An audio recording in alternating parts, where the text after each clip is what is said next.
order. We'll now begin with council roll call. Association for Nurses and President. Tom, Council. Here. Administration Council. Here. Here. Fine Arts.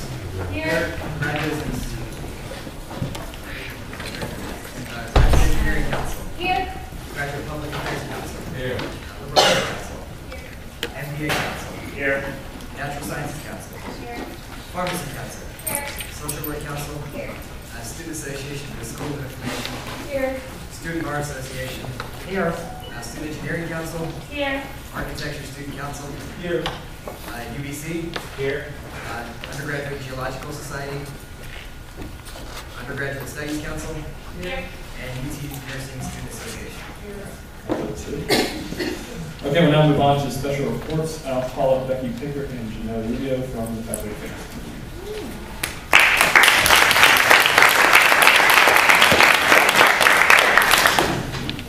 How's everybody doing tonight? So I'm Janelle Rubio. And I'm Becky Pickert. And tonight we will be announcing our September Professor of the Month, who's here with us today. I'm happy to say that our Professor of the Month is going to be Dr. George Polak from the Natural Sciences School in the Department of Neurobiology. His nominator said his teaching for vertebrate neurobiology was analogous to a music teacher, trying to stress the dynamics of a piece of music in order not to just play correct notes, but to try to get across the balance, tones, blinks, and overall scene that the music will be played in, bringing it to life. So we're happy, Dr. Polak.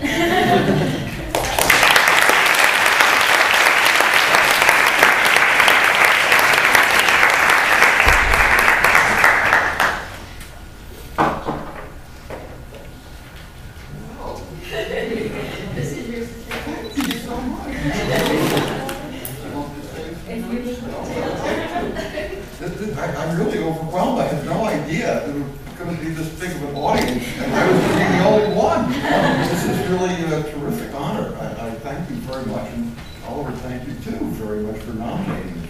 I just want to say that teaching is something that people regard in various ways. Not all of my colleagues really enjoy it as much as I do. To me, it's an absolute privilege. I think the kids here are students, if you will, to me they're still kids, are absolutely a joy. I go home and tell my wife, I think I would adopt most of them if you could. It's such a pleasure to get to know you, and it's really a privilege to be able to do this, and I must say it's one of the true joys of my life. So I thank you very much for making this an honor, and I don't know what to say. Well, thank you so much. Thank you.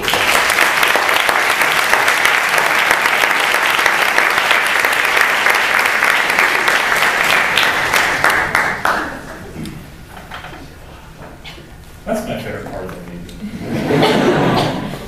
We'll now move on to our second special report, and I'd like to welcome Dr. Victoria Hill, who is in charge of Student Judicial Services, which ties very closely to what we're dealing with later in the week.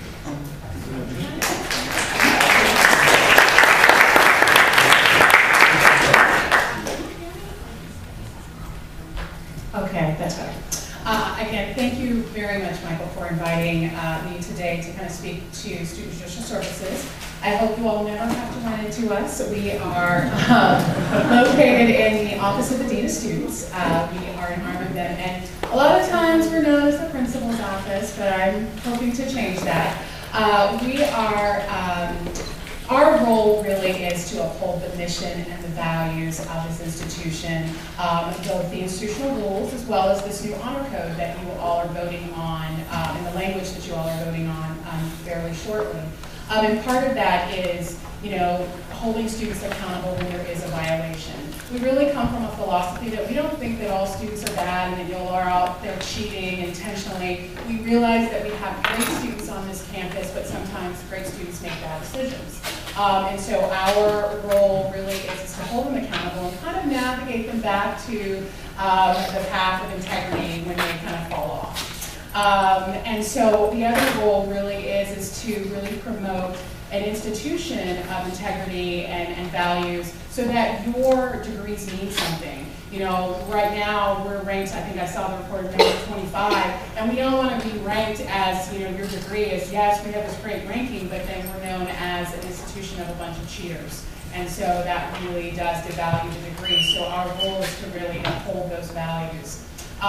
One of the things for you all to know is that one of the aspects of Student Judicial Services is that we have both a student conduct and advisory committee, which is made up of students who provide kind of review for us and advice for us in the Dean of Students' office when the process is not working for students. And so we are making some changes so that it's less legalistic, it's easier to understand. And a lot of the feedback we're getting is that students just didn't know that, you know, they were cheating, or this was plagiarism or collusion, or they couldn't discuss these things on Facebook. So those are things that we're tackling now with the help of students to kind of really promote and help bring awareness to what is and what is not academic integrity.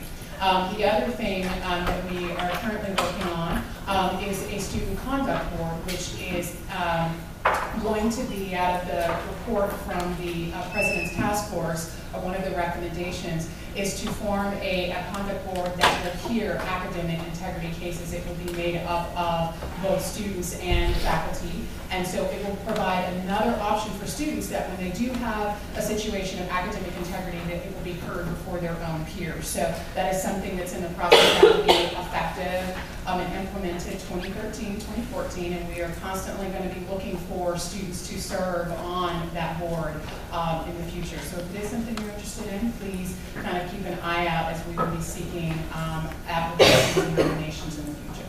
Did I cover everything? I can talk about the process if you want, but I don't want to bore you. Are there any questions for Dr. Crew?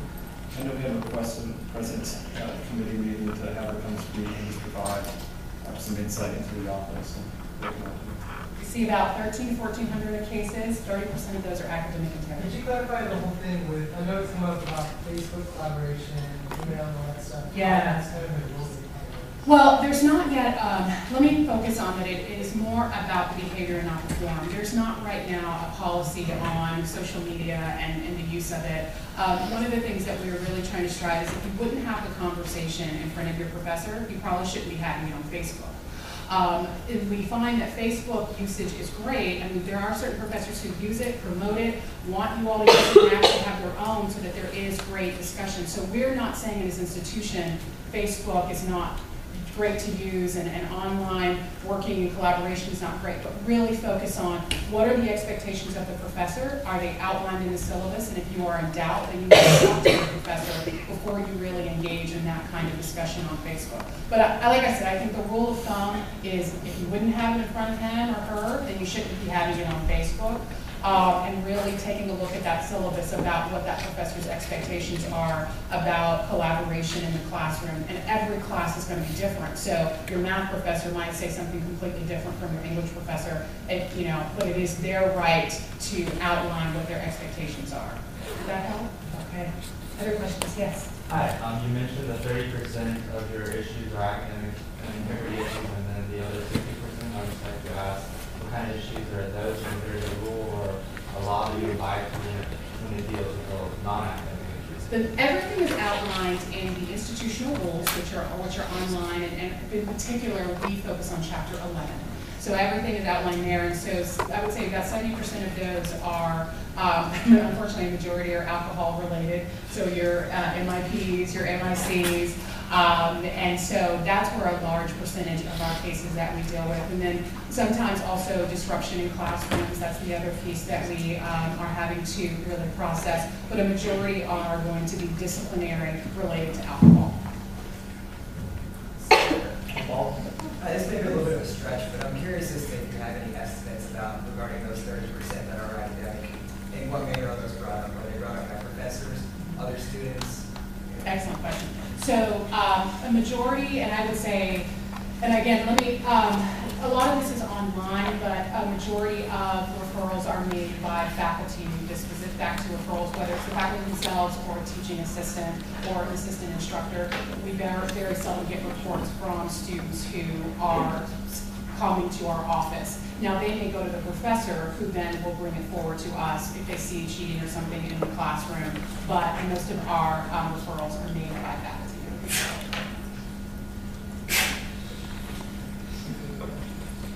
To sort of follow up on Yeah, that, sure. and this may be more for Rachel. Are there any estimates of how many students actually get implicated? Oh, that's a good question. You know, You said it's a majority maybe, or less. I'm just curious as to what your current. because I try to be an integral person, I'm not gonna lie to you. You know, what I can do is go back, because I don't have that number off the top of my head. I know it's on the line, because it does have how many are reported and how many are actually sanctions. That's the language that we use.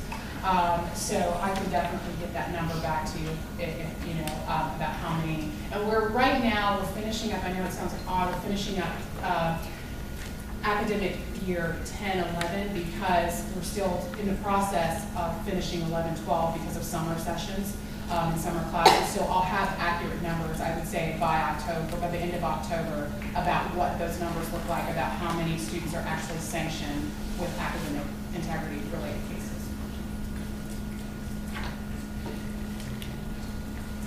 No more stats. Thank you, Dr. All right, you are.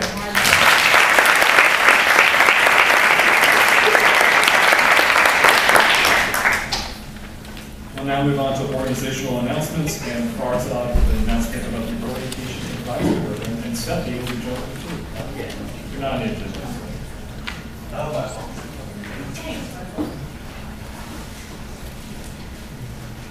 Hi everyone, this over here, this awesome amazing guy is Farzad. And this is Stephanie. And we are here on behalf of the orientation program to talk about an awesome leadership opportunity for y'all. So how many of you remember your orientation? Summer orientation, fall, spring? And those of you who don't remember, I don't know why you don't remember. So do you remember your OA, your orientation advisor? Yes? Okay. For those of you who do remember, do you want to describe your OA or just say something about them? Maybe positive or negative? Energetic. Uber happy. Anything else? You know all those OAs are not energetic and super happy. Come on, I know something about them. Good friend. Pretty resourceful. Okay, with that, that's so awesome. So think about it. Sorry, no. Way to ad-lib. That's good. Think about this. You could be that person. You could be that resource. You could be that friend. You could be that person this summer. So we are here to encourage you to apply and become orientation advisors. We do have flyers. Stephanie has flyers that we're going to pass out. If you are interested in applying to become an OA, you have to attend an info session. We offer 3 different info sessions. They're all next week. If you want to write this down, I'm going to read it to you. There's one next week on Tuesday, there's one on Wednesday, and there's one next Sunday. The one on Tuesday is going to be at SSP Glen Looney Room. The one on Wednesday is going to be NOA 1.126, and that one's going to be at 5:30. And the Sunday one will be at Jester Auditorium at 8:30. The first one was at 8:30, you guys at the time. So you have to attend one of these info sessions to learn more about this job, pick up an application, and then you will fill out the application, and then you will be selected for an interview, and you will come to the interview. And after that, you'll find out if you become an OA or not. Some of the best things about this job is that, 1, it's a job. You get paid over summer. 2, you can stay here in Austin for the whole summer, actually get free room and board, all that fun stuff. The third thing is, you get to be that person. That person who helps a fellow student who's coming in here not knowing anything. You know y'all were that person at first. Come on, don't give me that. I know y'all were. You can be that one that can help out that freshman, that transfer student. It's not only about, it's about the community, and you are part of the community.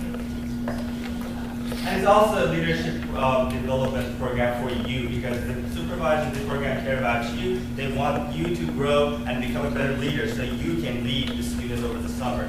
So this is a great opportunity for you if you want to work on your soft skills and become a better leader. Now, could all of y'all who were previously OAs do me a little favor and stand up for a second? Your main OAs?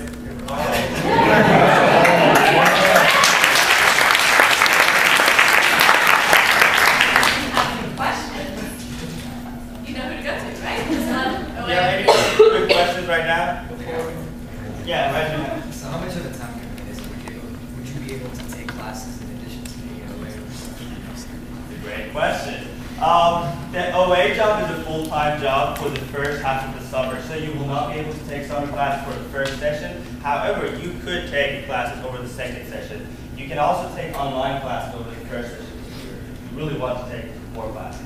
So those of y'all who know that you can handle all of that, we definitely encourage that. But it is a full-time job, and we really encourage y'all to just commit yourself to the program because it's an important thing for freshmen and transfer students. Any other questions? I mean, that's what the info sessions are about, but we'd love to answer anything at any time. So you can see we have our iHeart OA t-shirts. I know Carl isn't wearing his right now, but if you ever see one of us in the iHeart OA t-shirt, come up and ask us a question. We'd love to answer it. But the last thing is, just remember, you are here in Senate for a reason, and you can be in orientation advisor program. You can be that difference for that one student. All right, thank you.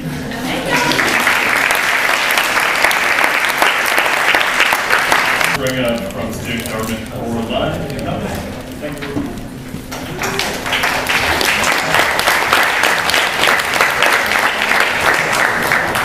Thank you, Michael. First of all, you guys should be very happy to practice with jokes that I might say for the longest waste of time.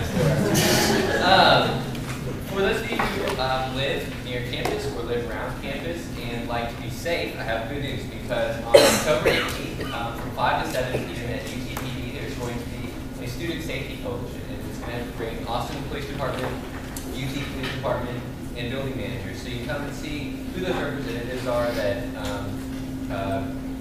represent you outside the community. You know, you might have a problem. You might say, well, should I call UTPD? Well, I'm in West Campus, or I'm in North Campus, or I'm in Riverside. So it's a good opportunity to come out and voice your concerns about safety. That was something we ran on our platform. We said, you know, we really want to make sure that campus is very safe. So it's a good opportunity for you to come out and voice those concerns. And that is Friday, October 18th.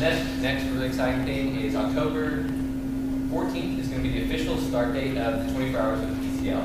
So we'll be open 24 hours from Sunday through Friday. It's going to be really exciting. On Monday, October 15th from 8 to 9, there's going to be pizza, shirts, and a cool announcement from Sasan, who is the voice of the library, some of you may know him. He's going to be announcing that the library is now open 24 hours. So we're really excited about that. It's definitely come out. It's going to last an hour because I know everyone's studying, so we won't get too crazy out there.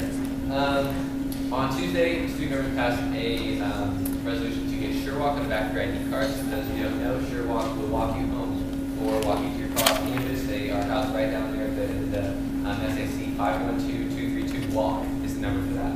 So if you know student groups that you're in that would like to volunteer your volunteer service, they also look for groups to help out and answer calls and things for that as well. And then the last thing is something that we are working on student government, new program for students called Porch Outreach. And each month we bring a volunteer service event to light so that you can all participate in some service hours, work with the community, work with the Austin community. And our first event is going to be October 27th. We're going to do a cleanup over at Peace Park, which is just west of West Campus. So for those of you that want to get involved in that, definitely talk to me, shoot me an email, maybe on the agenda, I believe. That's all I got here. So enjoy the rest of your night. Hopefully we'll have some more jokes at least. Right in advance. Thank you, Joel. Thanks.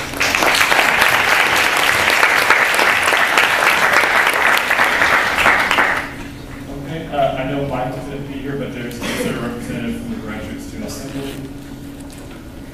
Okay, we'll now move on to unfinished business in SR 1203, in support of the new article for the University of Texas at Austin.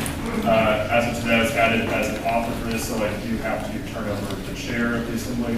When I'm not the chair, it goes to Andrew. Andrew is at West Point for a conference on academic integrity, very ironic. And it then goes to Josh. Josh is also the author of this. So then it goes to Kendra. So Kendra will assume the chair.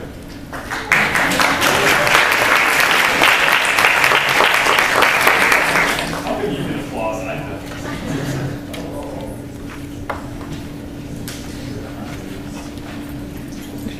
Okay, so hi everybody, I'm Johanna Momin. And we're some of the authors of SR 1203. And we wanted to bring your attention to lines 33 and 35, the resolve statements. The honor code wording has been changed to, as a student of the University of Texas at Austin, I shall uphold the core values of the university and foster a culture of academic integrity. And resolve statements for the word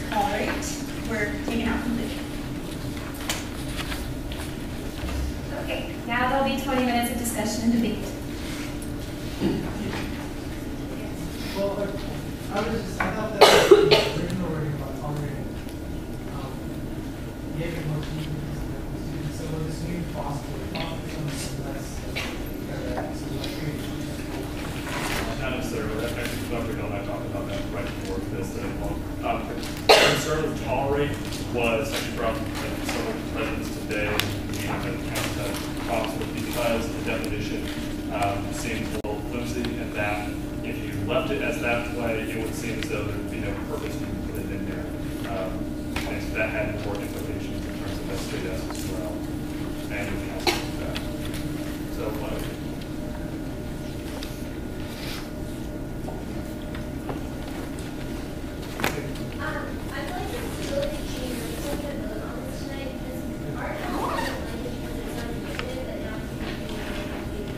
this is actually something that we brought, that got brought up today in SACP. We had a great meeting with the provost today. This was cool. So what you could do is, if you are uncomfortable voting tonight, you can table it to next GA. There's no problem with that. All you have to do is make a motion to the table, it has to be seconded, and then it has to be approved by the commission. Okay, I want to make a motion to table this legislation to October 18th. All right, all those in favor of tabling this piece of legislation until that date, say aye. Aye. All those opposed and all those abstaining. Okay, it has been tabled.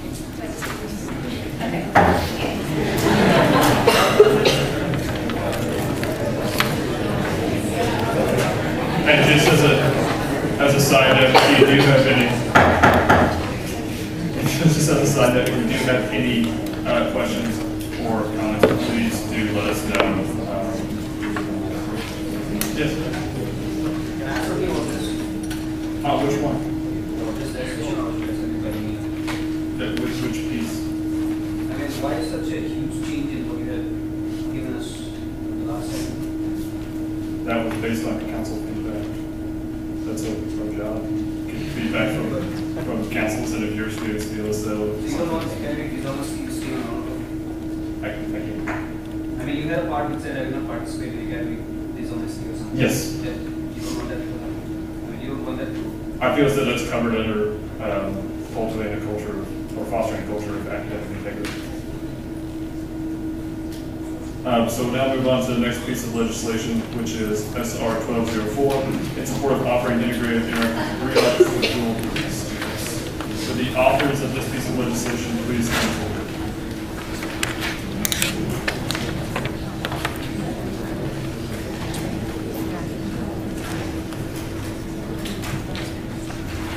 Hi everybody, I'm Robert Galante, I'm one of the co-chairs of the curriculum committee.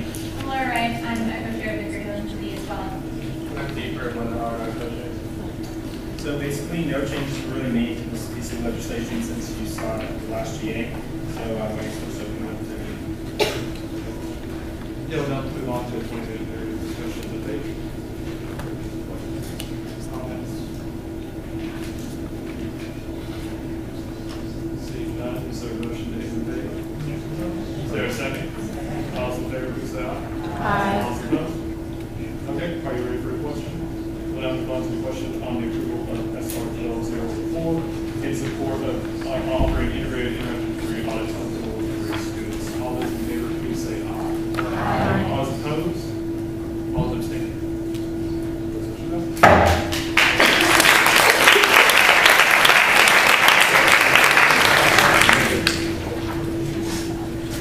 We are going to do business in SR 1205 in support of standardized degree plan ordinance.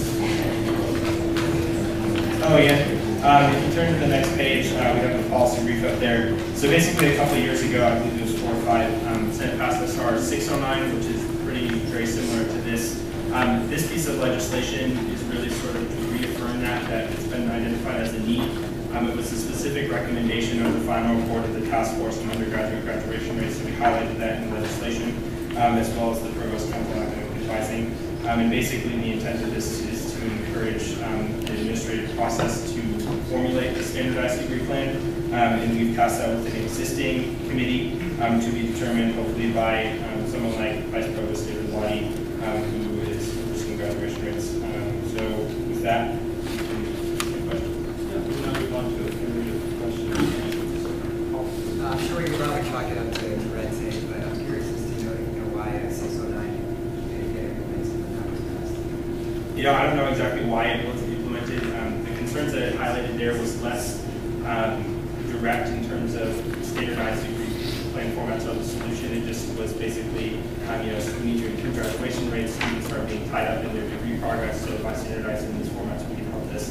The new report that came out at the end of last year, the task force on graduation rates, specifically highlighted this. I believe it was recommendation number 27, that this was a need for the university and that would help students in their advising process as well as advisors to identify students. So it's sort of just peer support. So the basis of this one is simply that it's much more direct. Yes, that, and it was recommendation. University.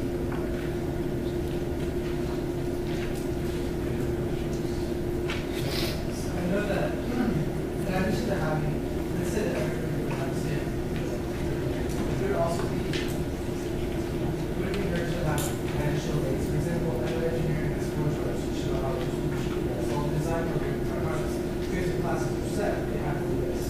So would it be easier to also have financial Yeah, I think that's something that's up to each individual advising department, especially, you know, I've looked at engineering degree plans before, and seeing it in a flow chart format can be very helpful sometimes. So basically, this is just one way so that every advising department at the university has a standardized format so you can sort of compare across colleges. But if they want to create additional advising aids to help their students, and that's something that's totally up to them. How different are the different degree formats right now? A lot of it is, it's like we said, it's in the format. You know, some like business organizes it in a very sort of, they have the basic education requirements, and then they have the core requirements, and business core requirements, and then like major requirements. And then liberal arts departments can be sort of different in how they structure it depending on the major. So basically, we're just trying to highlight or get advisors and administrators to highlight a format that is sort of the clearest and easiest to understand so that everyone can have that format, so everyone can understand different degree plans on campus. We're not recommending a specific one, basically leaving it up to people whose job it is to help students advise and work on their degree plans to figure out what's the best format for everybody. Is the format already created, or are you guys gonna format what you see? It hasn't been created. There's a variety of formats on current degree plans, but we basically asked the existing committee to identify a format, and that can be something that's already existing on campus, or they can create a new one. Basically, we just require that it be clear and straightforward interpretation.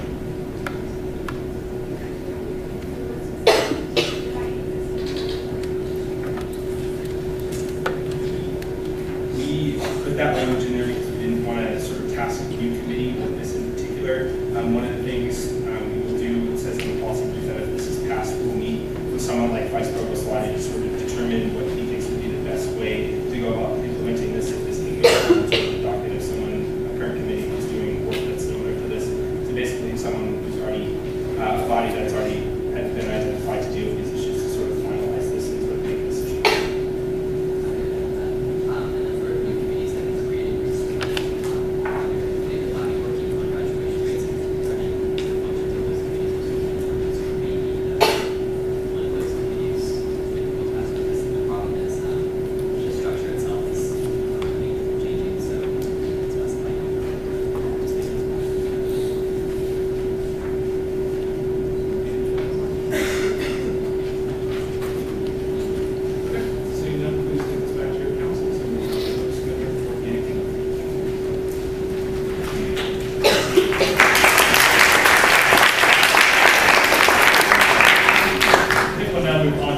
Reports. Are there any agency reports? Hey everyone, I'm Kevin, staying on with DevTech. If anybody has any courses that they would like to apply to teach, the deadline is tomorrow. You can turn it in to our website or to our email, easydentex@gmail.com, or you can bring it in to the Office of Undergraduate Research. If your concern is on the faculty sponsor, and you don't have a faculty sponsor yet, you can actually wait until next week, Friday, and see the faculty sponsor for that. All right? Thanks, everybody.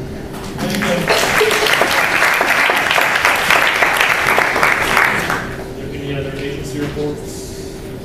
Seeing none, we'll now move on to council announcements and undergraduate business council. Hey everybody, so we've got 3 things we want to update everyone on. If you're a business major, we're doing our Thank You Professor Week, similar to what Faculty Appreciation Incentive does. So that'll be in the atrium all next week. Our next UBC meeting, we want to emphasize that that's going to be open. We had Karen Randall from the University Career Services here a couple weeks ago. We're also going to have Elmo Arnie and head of Career Services there, and they wanted to discuss the implications of the University Career Services. So if you want to kind of see what it'll look like from a college standpoint versus the university standpoint, this will be a really good discussion. And then next week we are bringing in the CEO of Clorox Company, Dan Knaus, and so that's going to be in Jessen Auditorium over in Homer Rainey Hall. So please make sure to check that out for the 5:30 on Thursday.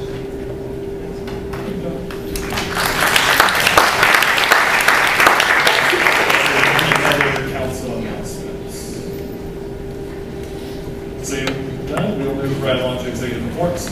So core curriculum reform, we have now got all of the survey results. I'm not learning the same thing. Okay. We've now got all the survey results from the core curriculum. The core curriculum survey that we sent to 8,000 random sophomores, juniors, and seniors, and are looking at those to create legislation. That will be at the next GA regarding the streams that I've been talking about for a while now. So the results are very, very interesting. One thing that we've kind of seen is that there is an association that students value their core courses more if they take those at UT Austin rather than other places, which is quite interesting. Council visits, thank you for all of those councils who Andrew and I have been lucky enough to go visit over the past couple of weeks, and we're continuing to visit councils, and we'll do so. We had 3 visits yesterday, which was fun, and it was fun. It was good. But we really do value these, and we get a lot of feedback from just your members who aren't in our assembly right now. We really do appreciate you inviting us to come. Senate Fall Survey will officially go out on Monday. Thank you to everyone for sending your email list and for going through that trouble. That's all been taken care of, and you will receive an email in your inbox sometime on Monday, as will the rest of your members, asking them to fill out that council climate survey, which we will use to see how we can improve on our structure in the Senate, what we can be doing better as the exec board and the leadership team to reach out to councils more. It'll be a great way for us to get your evaluation and your feedback. So School of Undergraduate Studies Dean Search. This is one of 2 dean searches going on right now. The other one is for the graduate school. And Senate's representative on that committee is Gary Davis, who's the president of the Graduate Public Affairs Council. So for the School of Undergraduate Studies Dean Search, we met last week for the first time, decided to have an internal and external candidate pool, and we'll be looking at hiring a search firm to help us out with this process and pinpoint some candidates who might be interested across the nation who would be very, very good for this. So we meet tomorrow for our second meeting. One thing I do want to bring up, we've been kind of stressed the importance of confidentiality in this process. So I will try to tell you as much information as I possibly can, but unfortunately there are some restrictions that I just can't get some details about, which is unfortunate, but we need to respect everybody's personal privacy and also confidentiality. But if you do have any questions or feedback about what you would like to see the new Dean of Undergraduate Studies do, or what qualifications you think they should have, please come and speak to me, because I'm always open for that. Then Invest in Texas. So the 4 dates listed are the 3 legislative days, and then also Orange Maroon Day, which is a partnership between Texas Excellence and the former Students Association at Texas A&M. They coordinate that, and they also reach out to the Senate and GSA for student participation. So once we find out more details about that, I will reach out to all of you. But the 3 legislative days, these are the tentative dates for the Invest in Texas days. The first one being for UT Austin Everybody's invited to participate in this day. We'll have a press conference down at the Capitol, and we do meet with every single legislative office, and we plan it out strategically so that you have a representative or senators in your district with a better chance that you will be meeting with that individual rather than meeting with someone who represents an area completely distant from yours. So the other 2 days are not as large. They consist of about 5 to 6 speakers from every institution. The flagship days, the flagship day includes Texas A&M, North Texas, Texas State, Houston, and North Texas. Anyways, that's going to be on February 12th, and that day will only focus on higher education as a whole and why it's important for the state of Texas and why the state should make a proper investment and adequately fund. Other than that, we don't delve into any of the issues that might be on UT Austin's platform because we tend to differ with some other institutions, and that causes some problems. The same goes with the UT System Day as well. So if you're interested in more information about these days or getting more involved in the Invest in Texas campaign, please let me know. For those of you who applied for the operational committee, we will be finalizing all the members by Monday of this week, and we'll get that all hammered out and get ready to go. Also, in terms of legislative news, for those of you who are not aware, we now have a new chair for the Senate Higher Education Committee. Considered Joseph Rini is no longer in that position. Lieutenant Governor Dewhurst has moved Ken Zelger into that position. He's a Republican from Midland, so he's not expected to be as tremendous as advocate as Senator Jeff Rini was, but not many people were.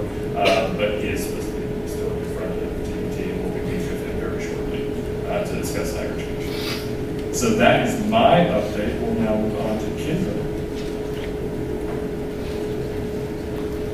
The first thing on the agenda, or under my name, is really for the FDs. I've had a lot of you ask me about council pool funds, so that was something I mentioned back in the summer. So everyone's budgets, there's still a few that aren't completely finalized, but you can expect some kind of response from me regarding this in about a week. So look out for that.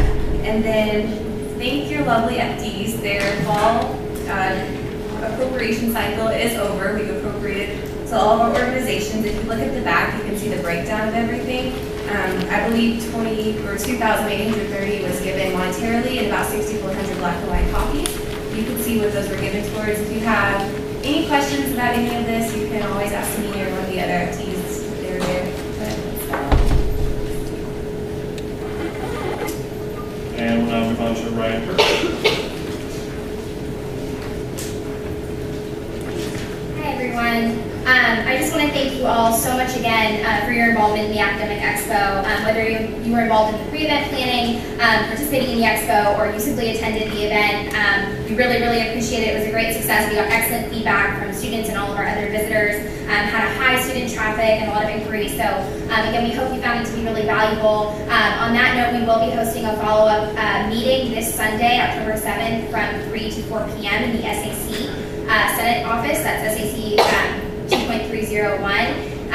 Council members are more than welcome to attend, especially if they had any sort of participation or involvement in the event. Same with our internal members. We really, really want as much feedback as possible in order to evaluate the effectiveness of this event. We really carried out the mission of connecting with students and see what we can do better in the future to make this an annual event. And of course, if you ever have any questions or if you're not able to make the meeting, but you have a few ideas or suggestions, please send them my way. My email's on there. The next update is Buddy Councils. Presidents, you received this and you heard from me at your meeting as well. And you received your Buddy Council or Buddy Council, since we have a couple of three-way partnerships for the first half of this semester. If you have any questions about that, please let me know. Again, the mission is to really just promote collaboration and community between the councils. So take some suggestions into consideration if you want to plan an event, identify shared interests and trends, host a social between your members, really anything.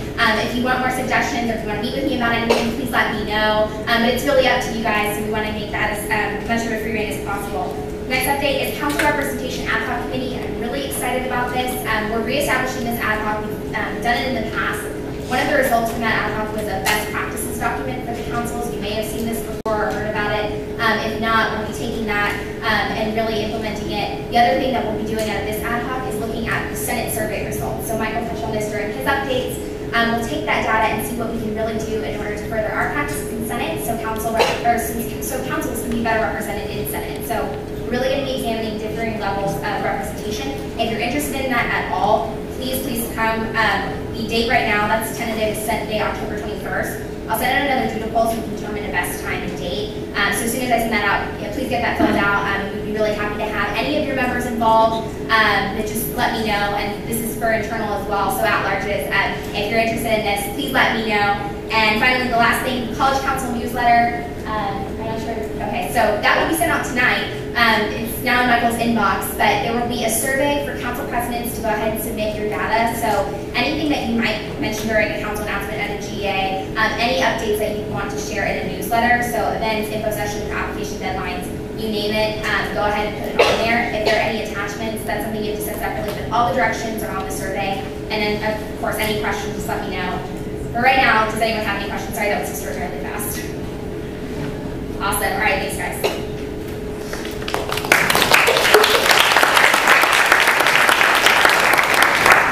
I do want to echo what Ryan said. Thank you all for participating in the Academic Expo. Thanks to Ryan for coordinating everything. It was a great event. We're very, very happy with it. We got some great feedback from those who attended, and hopefully the audit will make it even better for the next year. So now we're on to committee reports. Oh. Here's Mark Jones, at-large of the week. Or ALO, as you would like to call it. So before we announce the at-large of the week, I'm going to kind of talk about something that we're trying to start for this year and future years in Senate. So, moleskin, you know, it's lovely. So what we want to do is each at-large of the week will get a page in this book. And so they'll kind of write about, you know, why they like Senate. They can do whatever they want. They can post maybe a newspaper article about something that, you know, they really like to, you know, related to Senate, something that they just, you know, they can have the power to do whatever they want on this page. And you'll notice that there's a lot more pages than we have actual general assemblies. So the purpose of that is, you know, it'll be passed on year to year. And so, you know, at-larges can kind of see, you know, past years, what were they doing, what did they like? And so it's kind of something that we're trying to start. Hopefully all the at-larges will like it. And so, because you guys have to. So, to announce the at-large of the week, I'll bring up the committee member. Before I do, I've seen this at-large, you know, in the office a lot, and they've really just shown a true passion for the organization. They're always in there working on the tasks that their committee assigned, and they do them extremely well, very efficiently. So that's my little spiel about them. But I will now bring up Kiefer to announce the at-large of the week.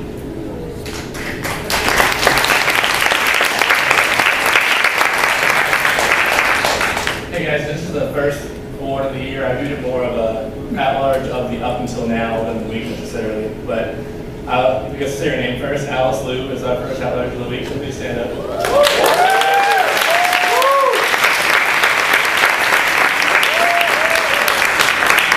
I nominated Alice for two main reasons. One, our office hour task every week. She's always the first one to turn it back in. They're super detailed. This week she called UT Dallas and harassed them about stuff for research. They're doing great, and that's better than I was doing at this point last year. And especially the Academic Expo last week, the first day she came and worked, and I heard from multiple people after the event, they're like, who is that one girl? Was she your at-large? I was like, yeah. And they were like, she was yelling, she was doing great, working the food station by herself. I feel like she's taken much more initiative than any other at-large that I've seen so far this year. So just for that reason, I want to give another round of applause.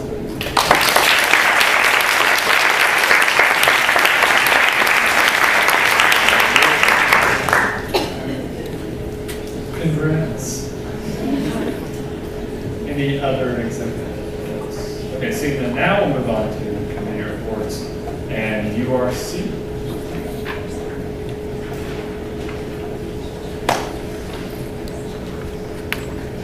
Hi, my name is Kia Kajak. I'm the coach of the Undergraduate Research Committee. I just wanted to remind y'all that the Undergraduate Research Grant is due November 2nd by 5 p.m. to senateurc@gmail.com, and it's $1,000 we give one each semester. And we've set our faculty evaluation board for it, so we're really excited about that. And the Research Student Advisory Council will have our first meeting by the end of this month, and so I've emailed some of the presidents, so please get back to me as soon as possible. And thank you to the councils that have applied. We'll be contacting y'all's representatives soon. Thank you.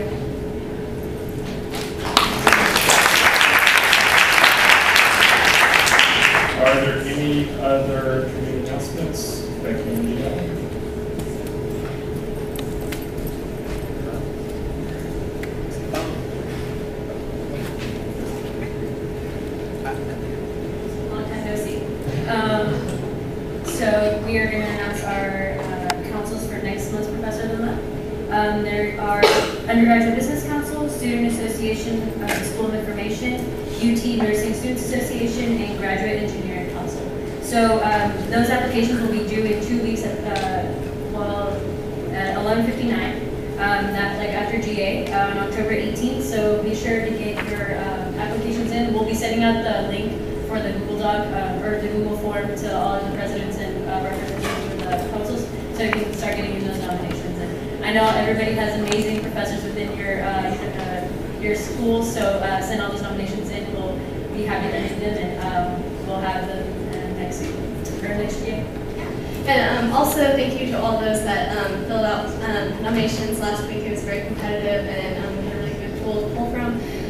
Also, if you're thinking about applying your teacher, think about one of the things we stress in our application is like how they benefit like student and faculty relations with each other. So like, you know, if they give extra time to students outside of class, or if they have something special within the class that they do to really engage their students. So we'll be happy to see those nominations soon. Thanks.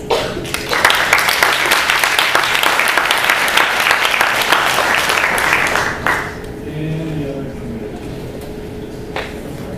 Well, we already did that already, didn't we? So now move on to ad hoc updates. Are there any ad hoc? No university-wide appointments. Moving right along. And now we'll move on to open mic. Are there any open mic commitments? Hey everyone, so I wanted to tell you about Clash. We're still working on setting a date for that, and I don't have a flyer for you.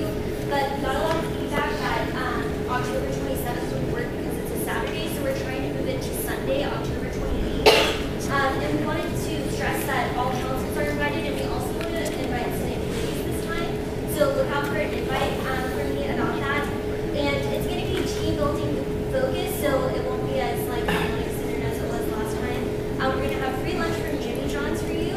And I also wanted to tell you that we want people to bring canned food to donate, and to incentivize that, our council actually came up with a game to use the cans for something, and so if you want to win, you should bring a bunch of cans. And so anyway, I just wanted to put it on your radar since it's coming up in a few weeks, and we hope to see you at this social field day.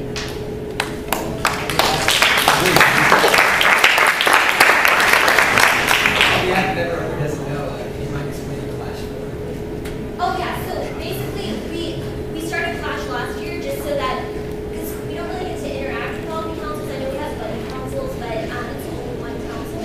So last year we had like tug of war, what else we had? Kickball, and then we had a relay that had like a logic game involved, but it was kind of like two teams were playing, and so it took a really long time. So we're gonna do games that everyone can do at once, and there's a trophy. We have a huge trophy that your name will get engraved on, and we also have a spirit stick that UGS won last year. They're going to give it back to us so that we can pass on the torch. So basically, it's really fun. We're trying to add like a volunteer aspect to it for bringing food. So we just want to hang out with you guys, and that's why we do it. I'm going to guess that they lost the spirit stick. This is Subjects and Parties. Oh, we checked, yeah. That's a little concerning. Are there any other open mic announcements? Okay, so if you do have any comments from your council regarding the legislation, specifically the honor code, please do let us know. Mark? Sorry, Al, just make sure to sign it. Oh man, where's the after meeting meeting? After meeting, he's at Noodles and Company.